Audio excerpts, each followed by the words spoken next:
Tonight, fresh fire emergencies, residents warned to seek shelter as flames race towards more homes.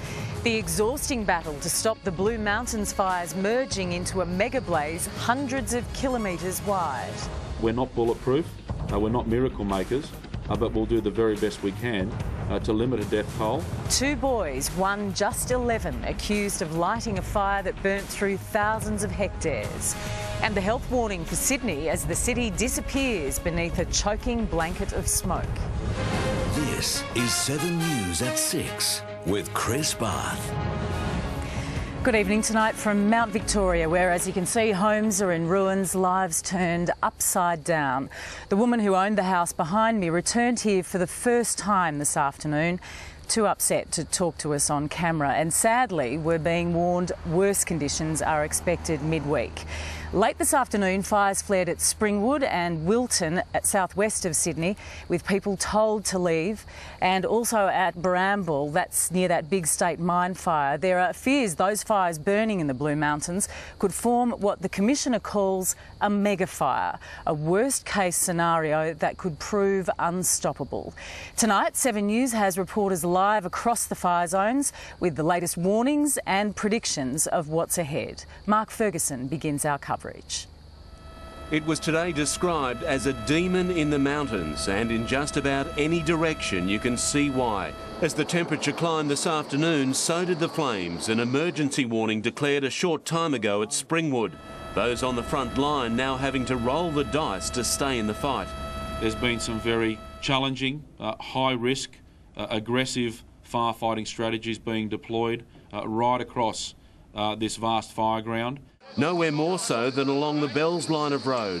Again, the fight was on today to protect property from the air and the ground. This time they had a win. These guys have done just such an amazing job. But there are real fears these flames could tear through Bilpin and down into the Hawkesbury. Locals must either stay and be prepared to fight or go and go now. Gotta make the decision now. Please, please don't wait till Wednesday. Because by Wednesday it will be too late. Temperatures in the mid-30s and, more importantly, winds gusting to 100 kilometres an hour will feed this demon like never before. Now, in the Blue Mountains region this evening, fires are burning near Lithgow at Bell and towards Bilpin, and there's this blaze at Mount Victoria. And of course there's the large bushfire that has caused so many problems around Springwood and Winmalee. Now, these fires are likely to join together, which won't cause too many problems. But the real fear now is that if those conditions predicted for Wednesday eventuate, it may also link up with the fire at Springwood, creating one enormous blaze with a perimeter of hundreds of kilometres. And how do you stop that? We're not bulletproof, we're not miracle makers, but we'll do the very best we can to limit a death toll and limit the amount of damage and destruction throughout communities that come under threat from fire. An emergency warning was also declared at Wilton to the south of Sydney this afternoon. The Premier reminding everyone that a state of emergency is now in place. Forced evacuations a real possibility. If asked, in those circumstances, they must comply. Central Sydney is safe from flame but not smoke, and that has triggered a health warning, especially for the elderly, young children or anyone with breathing problems. We're recommending that those people stay inside with windows and doors closed, and preferably in air-conditioned areas. No such luxury for these guys. As weary as they are, the real fight may be about to begin. Mark Ferguson, 7 News. For more on the emergency warning at Springwood, we'll go live now to Adam Walters at Falconbridge. Adam, some people have gone, but others have been left behind? Chris, those who had not left by 3:30 this afternoon were advised by the RFS to stay and seek shelter as this fire was escalated to a full-scale emergency. Now, the area causing the most anxiety is just a few blocks north of here in the Gross Court Dally Road area.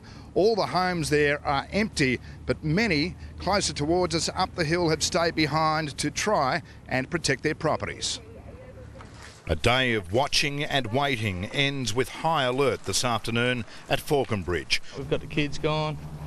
I've got the firefighting hose around the corner. We've got a bunker next door, so we'll wait till it comes. Pushed by winds from the northeast, fire in the Gross Valley headed towards homes. You sit there. Good chooks. At first, residents were warned to evacuate, but later they were told it was too late and to stay and seek shelter. That's a NATO gas mask from the 80s. It was used obviously for nuclear warfare, but it would do a fine job here in the smoke as well.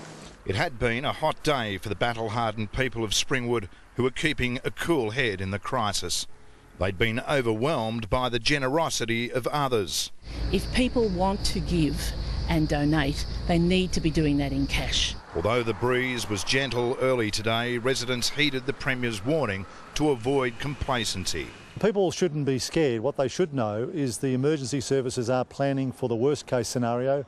Better to be safe than sorry. And there was a plea for those in the lower Blue Mountains not to be deceived by falling temperatures. If people wake up tomorrow, it's overcast, it's cooler, they shouldn't think that the crisis is over.